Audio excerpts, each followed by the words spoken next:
Hi hello வணக்கம் மக்களே, நான் உங்கள் ஒரு ஒழிப்புக்கன் சிஜி சங்கர்.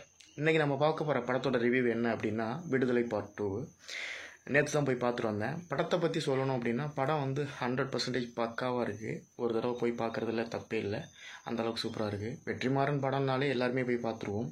இந்த படம் வெற்றிமாறன் இயக்கத்தில் வெற்றிமாறனே ப்ரொடியூஸ் பண்ணி எல்டர் குமார் அவரும் ப்ரொடியூஸ் பண்ணி விஜய் சேதுபதி, சூரி, மஞ்சு வாரியர் இந்த மாதிரி பெரிய பெரிய நட்சத்திரங்கள் நடித்து வெளிவந்திருக்கிற படம் தான் விடுதலை 2. இது விடுதலை பார்ட் 2 1 பார்த்துட்டு நீங்கள் போனீங்க அப்படின்னா இன்னும் கொஞ்சம் கிளியராக உங்களுக்கு புரியும். இந்த படத்தில் ட்ராபக்குன்னு சொன்னால் டப்பிங் தான் சொல்லுவேன் நான். டப்பிங் ஒன்று மேலே ஒன்று அடுக்குன மாதிரி ஒரு இடத்துல பேசிக்கிட்டு இருக்கும் போதே இன்னொரு இடத்துல டைலாக் ஸ்டார்ட் ஆகிடுது. அது மட்டும்தான் ட்ராபக்குன்னு நான் சொல்லுவேன். மற்றபடி படம் 100% பக்காவாக இருக்குது. பயங்கரமான உழைப்பை போட்டிருக்காங்க எல்லாருமே. நல்ல ரிஸ்க் எடுத்திருக்காங்க, எக்கச்சக்கமான ரிஸ்க் எடுத்திருக்காங்க.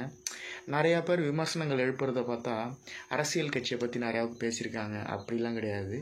அந்த காலத்தில் கம்யூனிஸ்ட் எப்படி இருந்தது அப்படிங்கிறது எப்படி தோன்றுச்சு அப்படிங்கிறதுக்கு உண்டான ஒரு விளக்கத்தை தான் அந்த படத்தில் நிறையாவுக்கு சொல்லியிருக்காரே தவிர இப்போ உள்ள அரசியல்களை நிறையாவுக்கு அந்தளவுக்கு ரொம்ப போட்டு குடையெல்லாம் இல்லை. சிம்பிளாக மேலாக வேணால் சொல்லியிருக்கலாம். மேலாக ஒரு சில வார்த்தைகள் டயலாக்ல ஒரு சில வார்த்தைகள் சொல்லியிருக்கலாம். மற்றபடி எனக்கு தெரிஞ்சு எந்த அரசியல் கட்சிகளையும் போட்டு நோண்டவும் இல்லை, எதையும் பண்ணவும் இல்லை, யாரையும் குறை சொல்லவும் இல்லை. அவர் பொழப்ப அவர் என்ன ஒரு டைரக்ஷன் பண்ணுறாரு, ஒரு கதை எப்படி எழுதணுங்கிறது எழுதியிருக்காரு. அப்படிங்கிற விஷயத்த பக்காவாக எழுதியிருக்காரு. அதை திரைக்கும் பக்காவாக கொண்டு வந்திருக்காரு. அப்படிங்கிறது நான் பார்த்தது வரைக்கும் எனக்கு தெரிஞ்சது. உங்களுக்கும் அதுதான் தோணுன்னு நான் நம்புகிறேன். படத்தை போய் நீங்கள் தேட்டரில் பாருங்கள். படத்தை பொறுத்த வரைக்கும் மியூசிக் டைரக்டர் இளையராஜா பிச்சு அவர் உண்டான வேலையை அவரை பற்றி நம்ம பேசுகிறதுக்கே தகுதி இல்லாத ஆள். ஆனால் இருந்தாலும் அவர் பக்காவாக பண்ணியிருக்காருங்கிறது தான் நிதர்சனமான உண்மை. மஞ்சு வாரியரை பற்றி சொல்லணும் அப்படின்னா இந்த படத்தில் எதுக்காக அந்த படத்தில் அவங்கள போட்டாங்க அப்படிங்கிறதே எனக்கு தெரியல. அவங்களுக்கு உண்டான கதைக்களம் இந்த படத்தில் இல்லை. அவங்க சும்மா யூஷுவலான ஒரு ஹீரோயின் ஒரு படத்தில் வந்தாங்கன்னா எப்படி வருவாங்களோ அதேமாரி அப்படியே போயிட்டுருக்காங்க. வந்தாங்க, ஹீரோவோட கல்யாணம் பண்ணாங்க, குடும்பம் நடத்துனாங்கங்கிற மாதிரி அப்படி போயிட்டுருக்கு.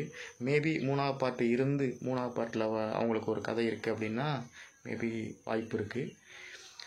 இந்த படத்தோட ஹீரோ யாருன்னு கேட்டால் என்னையை கேட்டால் நான் விஜய் சேதுபதி தான் சொல்லுவேன். விஜய் சேதுபதி தான் இந்த கதையோட பார்ட் 2 கதையோட ஹீரோ. எண்டில் ஒரு ட்விஸ்ட் இருக்குது.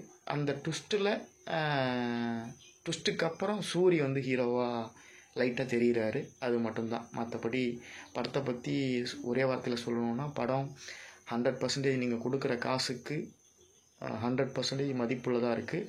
தேட்டரில் போய் பாருங்கள், தேட்டரில் மதிப்பு கொடுங்க. ஏன் அப்படின்னா இவங்க போட்ட உழைப்புக்கு ஒரு உபகரணமாக இருக்கும். ஓகேங்களா? தேங்க்யூ, பாய்.